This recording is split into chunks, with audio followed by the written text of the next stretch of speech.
Welcome to Blizzard Fire. We hope this video helps fire up your solution. You start with two essentials: a working Gmail and Efootball 2025 ready.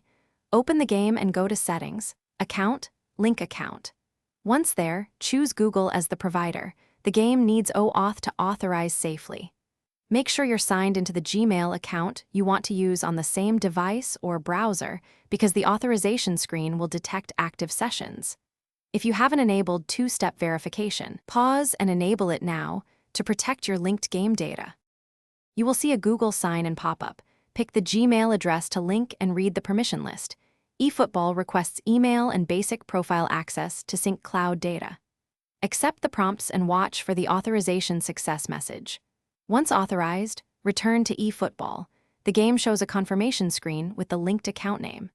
Make sure to save or apply the changes in settings so your progress, items, and purchases sync correctly across devices. Complete the process by restarting the game and confirming cloud save, or the linked account badge appears. If everything displays, you're done. Your Gmail will handle future sign-ins and sync. If sign-in fails, first make sure pop-ups and cookies are enabled. Then clear the game cache or re-authenticate Gmail in your device browser and try again.